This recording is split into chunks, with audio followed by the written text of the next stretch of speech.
No começo eram as trevas, e então Bang.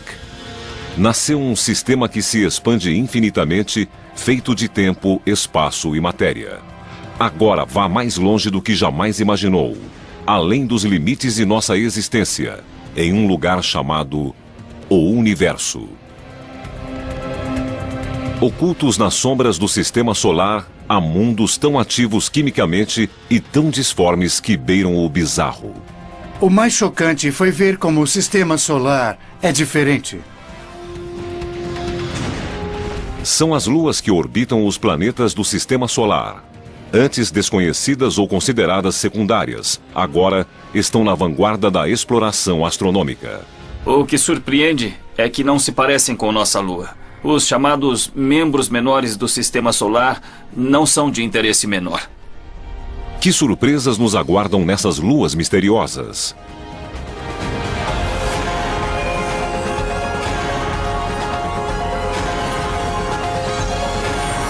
O Universo. Luas misteriosas. Nosso sistema solar foi sempre um terreno fértil para escritores de ficção científica. Mas, com os avanços exponenciais da tecnologia dos telescópios e contatos diretos feitos por sondas não tripuladas, foram abertas as portas para um novo balé de luas. A maioria gira para um lado, algumas giram para o outro, todas em ritmos diferentes, passando umas pelas outras. As internas ultrapassando as externas. Durante quase meio século, acreditou-se que o sistema solar abrigava apenas 32 luas. Suas dimensões variavam da lua de Júpiter, Ganimedes, maior que o planeta Mercúrio, a pequenas luas em formato de asteroide, como as luas de Marte, Phobos e Deimos. Esse número explodiu. Somente em 2007, cientistas anunciaram a descoberta de 20 novas luas em Júpiter, uma em Saturno e 3 em Netuno. O que aconteceu foi que os telescópios astronômicos foram equipados com câmeras de CCD. São as câmeras digitais que quase todos têm hoje em dia. Para os astrônomos, é difícil precisar o número de luas no sistema solar. À medida que câmeras ficam mais sensíveis e telescópios mais potentes, novas luas são descobertas. As luas são classificadas de duas formas. Algumas, como a nossa Lua, descrevem órbitas quase circulares acima do equador do planeta e são chamadas de luas regulares. Embora nossa Lua tenha sido formada em um impacto, todas as outras luas regulares têm origem na aglutinação dos elementos que cercam o planeta pai, em um processo de acréscimo constante. Um exemplo clássico de luas regulares são as luas galileanas de Júpiter, Io, Europa, Ganimedes e Calisto. O material que formou Júpiter espalhou-se um pouco. Esse material acumulou-se nas luas.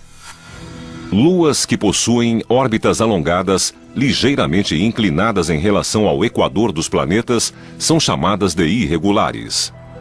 A maioria delas se move em órbitas retrógradas, no sentido horário se o planeta girar no sentido anti-horário. Phoebe, a lua recém-descoberta de Saturno, é um exemplo perfeito. Ela começou sua vida celestial como um viajante independente, orbitando o Sol antes de ser capturada por Saturno. Seja regular ou irregular, a Lua deve estar ao alcance gravitacional do planeta pai. O limite dessas órbitas é conhecido como esfera de Hill. O fenômeno foi batizado em homenagem a George William Hill, astrônomo americano que viveu no século XIX. A esfera de Hill é uma região em torno do planeta que se move junto com ele, dentro da qual a gravidade do planeta supera a gravidade do Sol. As luas de Marte, Deimos e Phobos comportam-se de forma distinta dentro da esfera de Hill. Se o planeta gira mais rápido do que a Lua orbita, como no caso de Deimos, as forças entre os dois fazem a Lua se afastar. Phobos, por outro lado, gira mais rápido que Marte. Essas pequenas luas foram descobertas por Aspet Hall em 1877. Ele as batizou de Phobos, o deus grego do medo, e Deimos, o deus do terror. Tom Duxbury participou da missão que fotografou pela primeira vez as duas luas em formato de batata. Era tarde da noite, em um dia escuro e chuvoso, e quando virei a fotografia de lado, parecia uma caveira. Foi de arrepiar.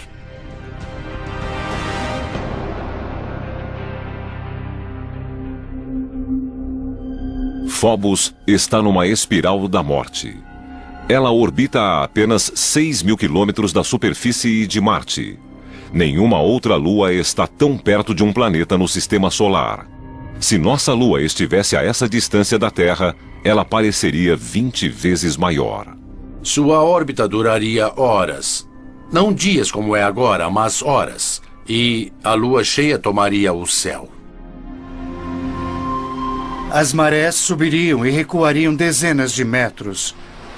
E, numa situação dessas, com certeza, a Lua acabaria se chocando contra a Terra. A aproximação de Phobos é causada por um processo conhecido como aceleração secular. Por girar mais rápido do que Marte, a Lua gera uma força de atração na superfície do planeta. Dessa forma, cada órbita deixa Phobos mais perto da superfície marciana. A luta entre Marte e Phobos lembra a dinâmica de uma bola amarrada a um poste. Imagine que a bola seja a Lua. O poste seria o planeta e a corda entre os dois seria a força gravitacional exercida pelo planeta. O que vemos é que a gravidade atrai a Lua de uma forma que aumenta sua velocidade. Ela vai cada vez mais rápido, se aproximando até bater no poste. É exatamente isso que acontece com Phobos. A velocidade da órbita de Phobos é maior que a da rotação de Marte. A interação gravitacional atrai Phobos cada vez mais, aumentando a velocidade de sua órbita. Em 50 milhões de anos, Phobos estará tão próxima que vai chocar-se contra o planeta e Marte deixará de ter essa lua. Por outro lado, Deimos, a lua mais distante, tem uma órbita mais lenta do que a rotação de Marte. É como se desenrolasse o fio, e o que vemos é Deimos se afastando cada vez mais de Marte. Por fim, Deimos será tirada de Marte pela gravidade do Sol, ou seja, com o tempo, Marte não terá nenhuma lua.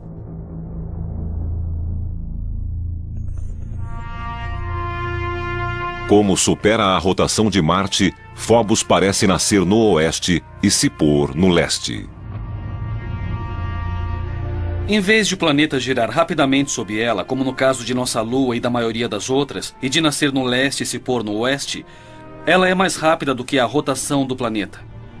Por isso ela nasce no oeste, passa à frente e se põe no leste.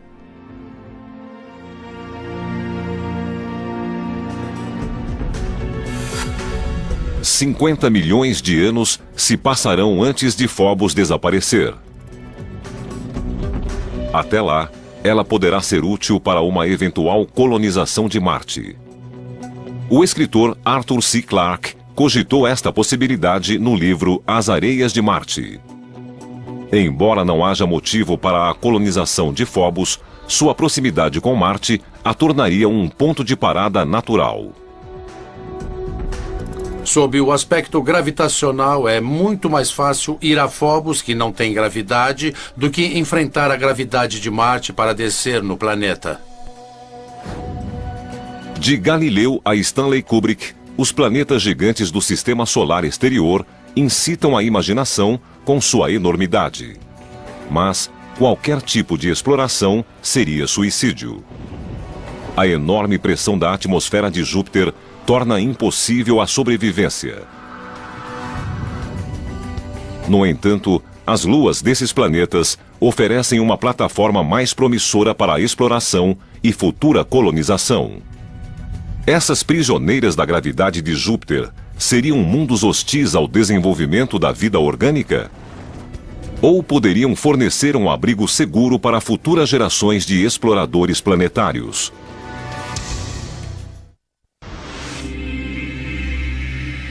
Até pouco tempo, pouco se sabia sobre as luas dos gigantes de gelo e gás.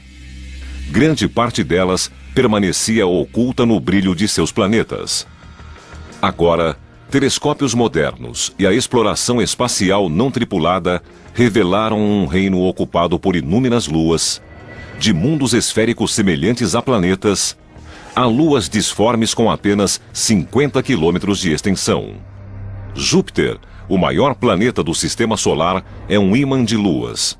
Tudo começou 4 bilhões e meio de anos atrás, com uma enorme nuvem gasosa que colapsou em si mesma. Esse processo, conhecido como acreção, deu origem ao Sistema Joviano. Quase todo o material aglomerou-se formando Júpiter, mas uma porcentagem mínima juntou-se em pequenos grupos dentro da órbita de Júpiter. Essas mini-acreções solidificaram-se e formaram as luas regulares de Júpiter: Io, Europa, Ganimedes e Calisto. À medida que Júpiter coalescia, sua enorme força gravitacional atraía pequenos resquícios do nascimento do Sistema Solar. Os planetas gigantes se formaram em um ambiente gasoso rico, em que havia muito material por todo o Sistema Solar que ainda podia ser capturado. O número de luas de Júpiter varia de 60 a 200 dependendo de quem as conta. O mais certo é que, se fosse possível ficar no limite da atmosfera gasosa de Júpiter, quem olhasse para o céu veria uma dança magnífica de objetos lunares. Seria muito bom poder ver as luas. De tempos em tempos, Io passaria. A cada 2 vezes que Io passasse, veríamos Europa, ao mesmo tempo. E a cada 4 passagens de Io, veríamos Ganimedes. Um membro deste elenco joviano é tão afetado pela massa de Júpiter que literalmente sofre implosões. Em fevereiro de 2007, a nave New Horizons, a caminho de Plutão, voltou suas câmeras para Io. Io tem o tamanho aproximado da Lua terrestre e orbita a 420 mil quilômetros da superfície de Júpiter. O que a diferencia das outras luas jovianas é seu vulcanismo espetacular. As câmeras registraram fotografias detalhadas de lava incandescente em toda a superfície de Io. Uma enorme nuvem de poeira com 300 quilômetros de espessura ergue-se sobre a superfície da Lua. Assim como todas as luas regulares de Júpiter, Io recebe o nome de uma amante do deus Júpiter, da mitologia romana.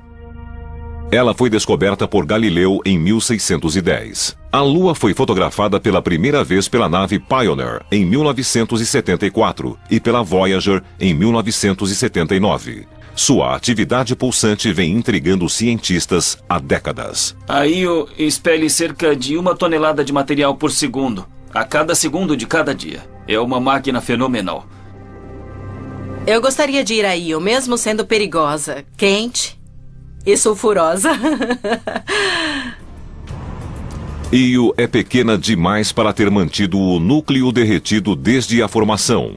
Algum processo misterioso deve ser o responsável pelo aquecimento. O interior de Io deve permanecer derretido, porque é pressionado demais quando orbita Júpiter. O processo é conhecido como aquecimento friccional. A força gravitacional de Júpiter causa atrito no núcleo de Io. Da mesma forma que um escultor molda um bloco de argila, Júpiter está incessantemente criando sua própria obra-prima. Se uma lua sofre o efeito do aquecimento friccional, ela se torna maleável. Ela pode ser esticada como argila e deformada pela gravidade do planeta pai. A superfície da Lua é fria. Ela se parte da mesma forma que a argila quando se puxa rapidamente. Mas o interior, que é quente, pode fluir, ser esticado e moldado pela gravidade do planeta pai. Luas regulares costumam ter órbitas circulares. Para produzir aquecimento friccional, uma lua deve possuir uma órbita mais alongada na qual a distância do planeta mude radicalmente durante uma única revolução. Essas órbitas excêntricas ocorrem somente quando são influenciadas pela gravidade de outra lua. Quando uma lua está numa órbita excêntrica não circular, ela se aproxima e se afasta de seu planeta pai. Assim, ela é achatada e puxada quando está mais próxima. Io está em ressonância orbital com outras duas luas, Europa e Ganimedes. Enquanto Júpiter e Io lutam para estabelecer uma relação sincrônica, Europa e Ganimedes puxam Io em direções opostas. Júpiter a puxa de volta e Io é esticada e comprimida no processo. O aquecimento friccional em Io, responsável por seus grandes vulcões, tem um efeito colateral. Ele cria o maior objeto visível estacionário no sistema solar. Uma enorme nuvem gasosa 500 vezes maior do que Júpiter. Em 1990, o professor Michael Mendilo e sua equipe da Universidade de Boston descobriram uma grande nuvem gasosa espalhando-se de um lado a outro de Júpiter. Eles foram os primeiros a fotografar a nébula por inteiro, descobrir suas origens e o mecanismo que a faz crescer. A Io é muito pequena e não possui atmosfera, mas seus vulcões estão continuamente expelindo um material que poderia ser uma atmosfera. Mas você poderia perguntar por que não tem uma enorme atmosfera se todos os vulcões estão ativos há eras. Bom, é porque o material escapa. O principal gás é o sódio.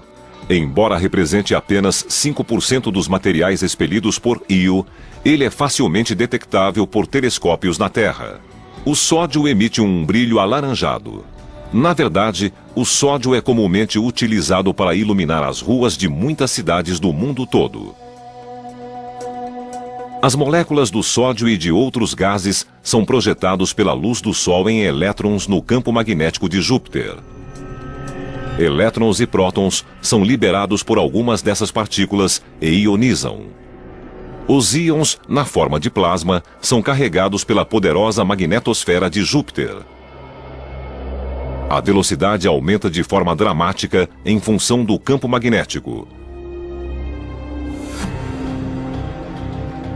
É como dar uma volta em um carrossel cósmico. As linhas do campo magnético são os postes, e de tempos em tempos, o átomo de sódio é apanhado juntamente com o elétron. Agora eu estou no núcleo de plasma de Júpiter, com todos os outros íons e elétrons que foram capturados anteriormente. E então os íons e elétrons recombinam e o nêutron não é contido pelo campo magnético e acaba escapando numa velocidade muito maior. E ele é suficiente para escapar de Júpiter. E eles foram a maior nuvem de gás visível que está permanentemente no sistema solar. Se a nébula pudesse ser vista a olhos nus, teria o tamanho de 12 luas no céu. É tão grande que, para vê-la, Michael teve de criar um telescópio especial. Na verdade, para se ter um grande campo de visão, só precisamos de uma pequena lente. O binóculo nos dá um grande campo de visão. Em 1991, o telescópio era considerado corriqueiro, mas sua câmera era altamente sofisticada e, na época, revolucionária. Era uma câmera digital. Quando se tira uma foto na forma de números, é possível fazer qualquer coisa com ela. Michael e sua equipe sabiam que havia sódio na nébula. O sódio também está presente na atmosfera terrestre. Eles conseguiram comparar imagens digitais das atmosferas da Terra e de Júpiter e criar uma imagem da nébula. Seria muito difícil fazer isso com apenas 2 fotografias em papel, mas com as câmeras digitais revolucionamos a forma de processar as imagens. Io, sem dúvida, seria um destino de enorme interesse científico, mas seu ambiente hostil descarta essa possibilidade. Até mesmo o pouso de uma sonda não tripulada seria difícil em meio à superfície instável da Lua.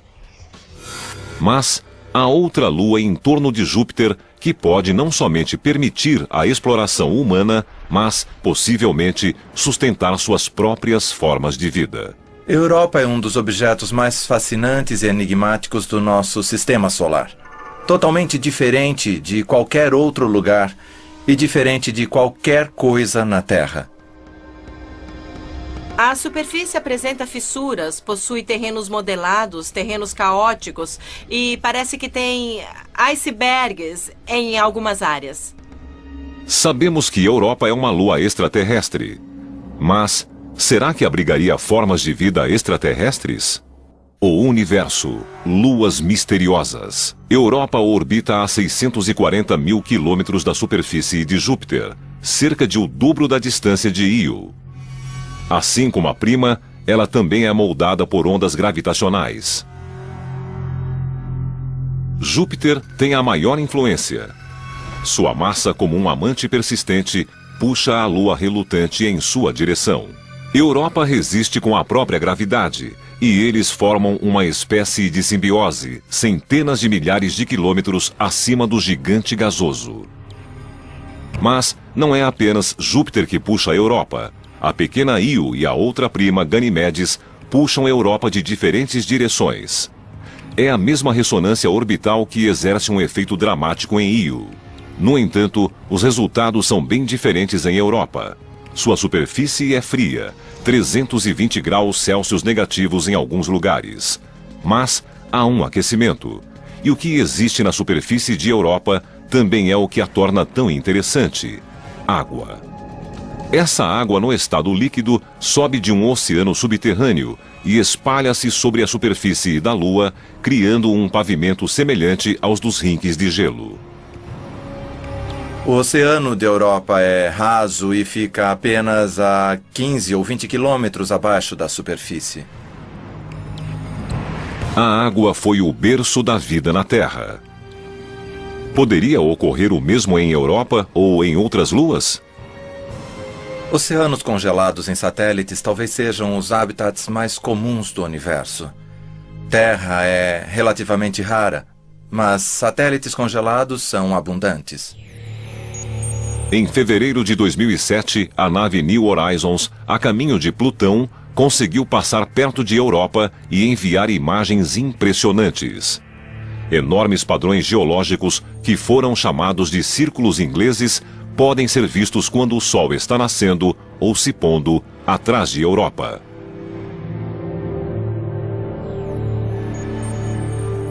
Eles são muito grandes. Se você tentasse atravessar um desses círculos, desceria até um local algumas dezenas de metros abaixo do nível onde começou e subiria novamente. A semelhança dos círculos ingleses de Europa com os encontrados aqui na Terra termina quando levamos em conta as dimensões. Cada um deles tem de 3 a 5 mil quilômetros de diâmetro. Eles são rasos demais e muito uniformes para serem crateras criadas por impactos. Asteroides e cometas possuem diferentes tamanhos e formatos. Os círculos de Europa são geologicamente muito semelhantes. Embora nada tenha sido provado, tudo indica que a grande massa de Júpiter seja a responsável por eles. Supõe-se que o gelo que cobre a Europa não é preso ao núcleo da Lua. Em vez disso, flutua sobre o oceano abaixo como um iceberg esférico. A região polar teria sido moldada por Júpiter e, ao longo de centenas de milhares de anos, deslocado-se em direção ao Equador. Isso formaria uma série de pequenas depressões circulares a partir da região polar em direção ao Equador.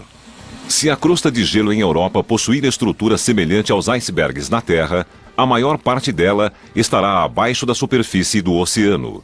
Isso teria enormes implicações para explorações futuras. Significa que abaixo dela deve haver uma quantidade de gelo 8 ou 9 vezes superior para que esse tipo de topografia exista. A teoria do iceberg derruba a crença de que o oceano de Europa pode ser facilmente alcançado através de uma fina crosta. O mapeamento por radar e por radiação ultravioleta será ainda mais importante antes que uma sonda pouse na superfície da Lua. Futuros exploradores terão de procurar os pontos por onde a água do oceano chega à superfície e, a partir deles, encontrar um meio de chegar a ele. Os mesmos exploradores talvez decidam montar uma base de operações em Ganimedes, a maior lua de Júpiter. Assim como Phobos serviria como ponto de parada na exploração de Marte, Ganimedes teria a mesma função no sistema joviano. A Lua é maior que o planeta Mercúrio, e sua gravidade, entre todas as luas de Júpiter, é a mais próxima da gravidade terrestre. Embora esteja em ressonância orbital com Io e Europa, está longe o bastante de Júpiter para ser menos afetada pelas forças de atração do gigante gasoso. Em Ganimedes poderíamos, digamos, pousar em uma grande cratera e construir uma região protegida por um domo, impedindo a entrada das partículas carregadas do sistema joviano e criando um local seguro para estudar não só Ganimedes em si, seu campo magnético, seu interior e sua geologia, mas o sistema de Júpiter como um todo. Ganimedes é a única lua no sistema solar com o próprio campo magnético. Para que isso seja possível, ela deve possuir massa suficiente e um núcleo aquecido. A massa é visível, mas não se sabe exatamente de onde vem o calor. Ganimedes sofre influência das forças de atração tanto de Io como de Europa. No entanto, medições feitas em sua órbita indicam que ela é esférica o bastante para evitar as deformações sofridas pelas luas menores. Imagina-se que aconteceu alguma coisa no passado de Ganimedes que mudou ligeiramente sua órbita. Talvez essa irregularidade tenha ficado fora de controle por algum tempo e gerado muito calor no interior da Lua, aquecendo o núcleo. Na verdade, não sabemos. A única certeza que temos é que a passagem da nave New Horizons pelo sistema joviano nos deu uma boa ideia das maravilhas que poderemos encontrar nas luas de Júpiter. Cientistas aguardam com ansiedade o dia em que uma sonda descerá em uma dessas luas e começará a revelar os segredos desses mundos misteriosos. Outra lua gelada orbita o gigante gasoso Saturno. Ela é pequena demais para manter a própria atmosfera, mas isso não a impede de se aproveitar da atmosfera de seu planeta pai. Encélado, embora muito pequena, tem o nome de uma tribo de gigantes da mitologia grega. Assim como Io e Europa, Encélado tem uma órbita excêntrica em torno de seu planeta pai, Saturno. As forças de atração de Saturno esticam e puxam a pequena lua, gerando calor em seu interior. Mas, diferente de Io, o material fundido não é expelido para uma nuvem gasosa. A água também não aflora do mesmo modo que em Europa. Na verdade, Encélado lança a água em jatos na atmosfera de Saturno. Nós chamamos de vulcão. É mais como um geyser. O vapor de água fica, então, orbitando a pequena lua ou, devido à proximidade com Saturno, é atraída ao planeta pela gravidade. A partir do trabalho desenvolvido no estudo de Io, Michael Mendilo e sua equipe na Universidade de Boston voltaram as atenções para o efeito de Encélado sobre a atmosfera de Saturno. Descobrimos que a água é um excelente catalisador para recombinar íons e elétrons. Antes de Cassini, cientistas baseavam-se em modelos feitos pelo computador para determinar as condições atmosféricas em torno de Saturno. Mas os dados da missão indicaram que a ionosfera do planeta tinha apenas 10% do tamanho estimado pelos cálculos. A água gelada expelida por Encélado neutraliza as partículas carregadas na ionosfera de Saturno. Autorização confirmada. Decolar. Assim, os cientistas descobriram quase por acaso o efeito exercido pela água na atmosfera terrestre. Em 1973, quando a NASA lançou seu laboratório espacial, também lançou pela última vez o foguete Saturno V, o foguete da Lua. E nunca antes um veículo espacial havia queimado combustível até atingir a ionosfera. Aquele motor gigantesco lançou 1 tonelada por segundo de vapor d'água na ionosfera. E a ionosfera quase desapareceu naquele dia. O foguete abriu um buraco na ionosfera terrestre, a camada superior da atmosfera. Foram necessárias 24 horas para a radiação ionizante do Sol fechar esse buraco.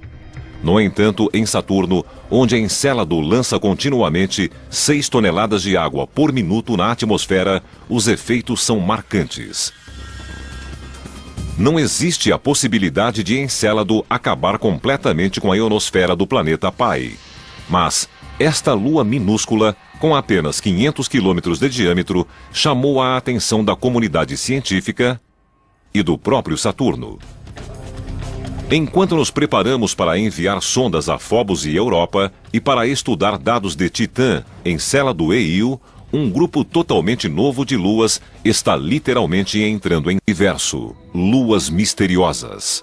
Antes dos anos 1990, grande parte dos astrônomos acreditava que havia apenas 34 luas no sistema solar. A maioria delas era regular como a nossa, corpos esféricos em órbita do planeta pai, seguindo a mesma direção de sua rotação.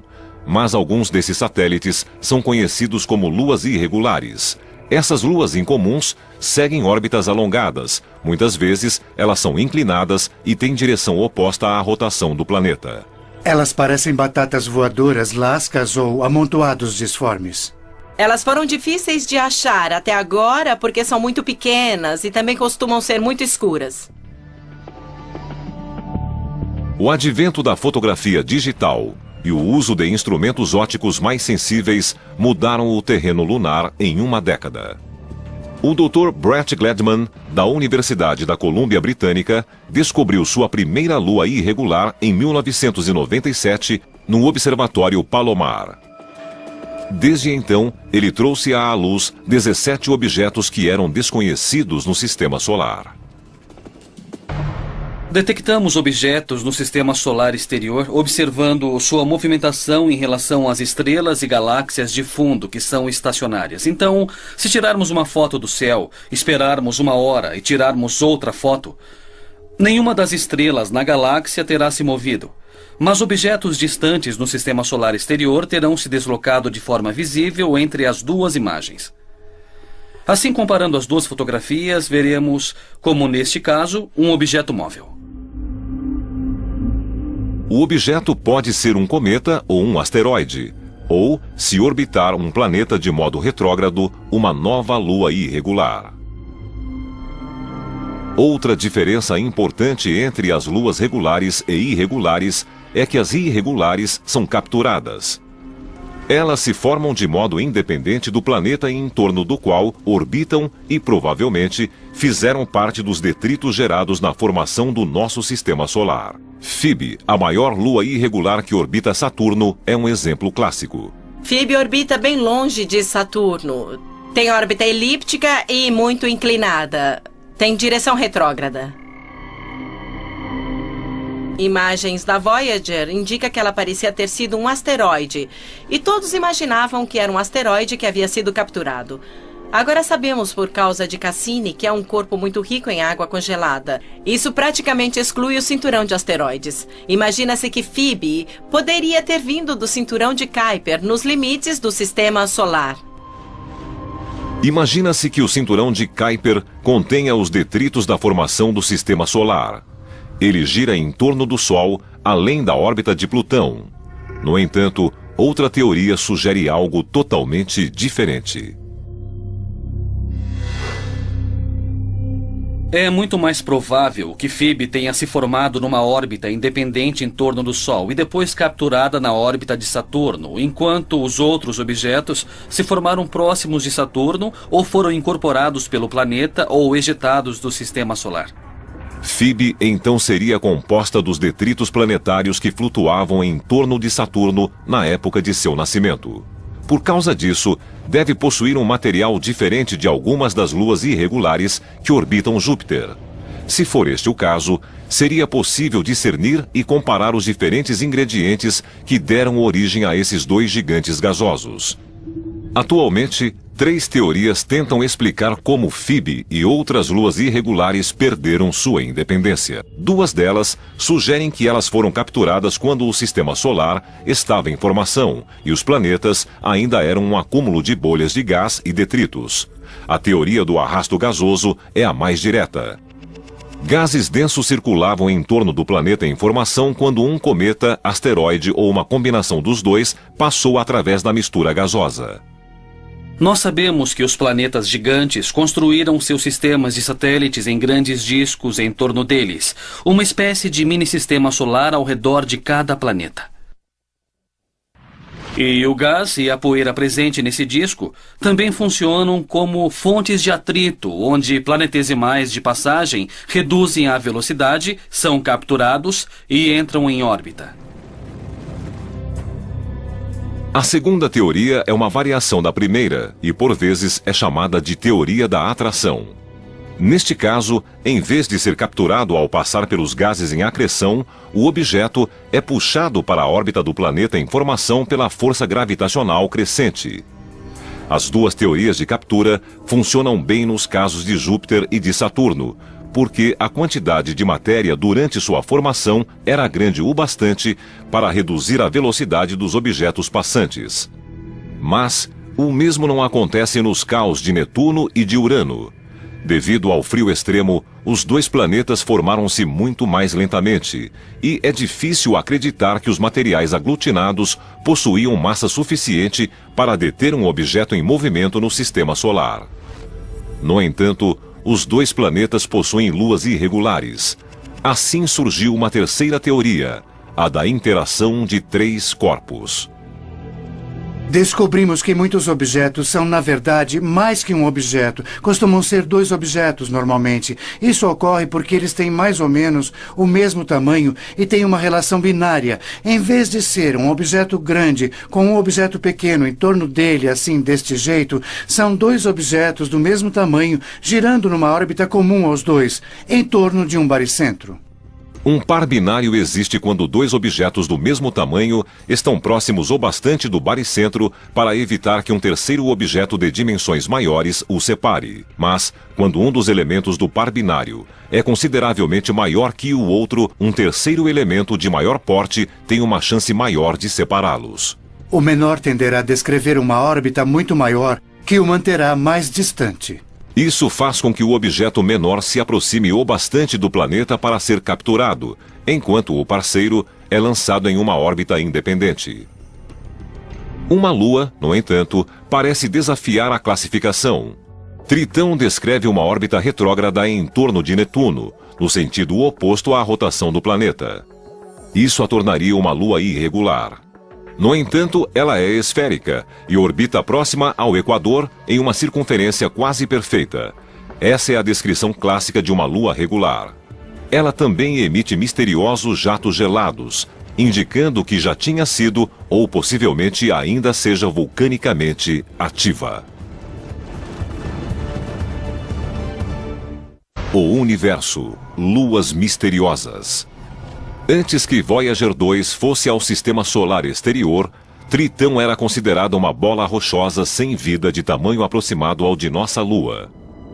Quando a nave enviou fotografias revelando um mundo com montanhas, falhas geológicas e fissuras indicativas de movimento tectônico, além de uma atmosfera densa, todos ficaram impressionados. Forças geológicas, comumente associadas a planetas muito mais quentes e maiores, podem estar ocorrendo em uma lua congelada ligeiramente maior do que a nossa. A Voyager não detectou vulcões ativos em 1989.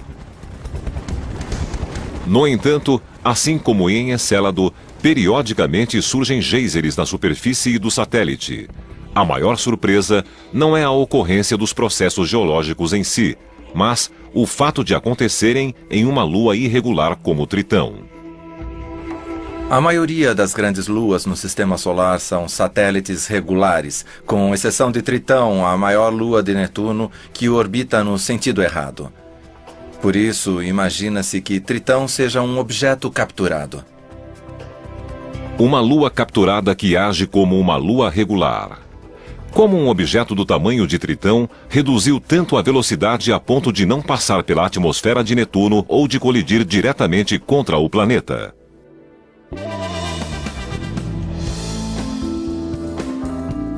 Não existe aposta garantida, mas algumas teorias têm melhores chances.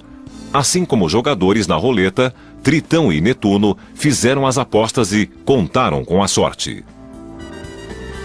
Façam suas apostas e boa sorte. Na roleta, há várias formas de apostar.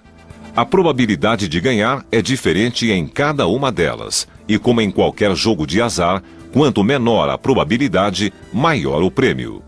Tritão pode ter sido capturada por Netuno de 3 formas diferentes.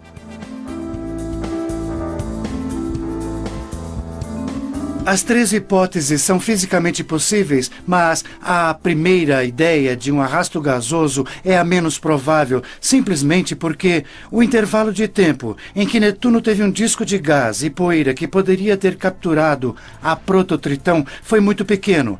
A chance seria muito pequena. Seria como apostar no zero verde da roleta. É mais provável que a prototritão, em algum momento da história do Sistema Solar, tenha se chocado com um grupo de satélites gelados e essa colisão tenha originado o Tritão. Seria como apostar nos 12 primeiros números da roleta. Há uma chance em 3 disso ter acontecido. A melhor aposta é nos números pares. Nesse caso, haveria uma chance em 2 de as coisas acontecerem. E a melhor aposta atualmente é a hipótese da captura binária, porque sabemos que havia provavelmente milhares de objetos no cinturão de Kuiper que teriam o tamanho certo ligados a um objeto ainda maior. E Netuno poderia ter capturado um deles. Ninguém sabe qual foi o número vencedor nos primeiros dias do Sistema Solar, quando Netuno capturou Tritão. No entanto, assim que começou a orbitar o planeta de forma irregular, Tritão começou a destruir tudo em seu caminho. Netuno não tem um sistema de satélites muito regular. Imagina-se que a captura de Tritão atrapalhou o que teria sido um sistema regular, como o de outros planetas. É como se Tritão tivesse ficado irritada com a perda da liberdade e descontado nas outras luas de Netuno. Mas de onde veio essa lua teimosa? Dados da Voyager 2 indicam que a densidade de Tritão é praticamente igual à de Plutão. Isso revela uma identidade que nenhuma outra lua comum possui. Suspeita-se que Plutão e Tritão sejam ambos objetos originários do cinturão de Kuiper. O sistema solar exterior era composto de objetos grandes indo em várias direções, e alguns deles formaram os planetas gigantes, outros foram lançados ainda mais longe, para onde estão até hoje, no cinturão de Kuiper. Colisões, acreções e capturas reduziram o que já foi uma grande estrada de materiais de construção planetária. No início da história do Sistema Solar, o cinturão Kuiper deve ter tido objetos muito maiores, acumulando uma massa equivalente a 50 terras. O cinturão atual tem massa menor que a de uma terra. O que resta no cinturão de Kuiper é tão antigo quanto o próprio Sistema Solar. O material que compõe os objetos binários, estilhaços de colisões e até mesmo algumas luas desconhecidas não mudou nos últimos 4 bilhões de anos.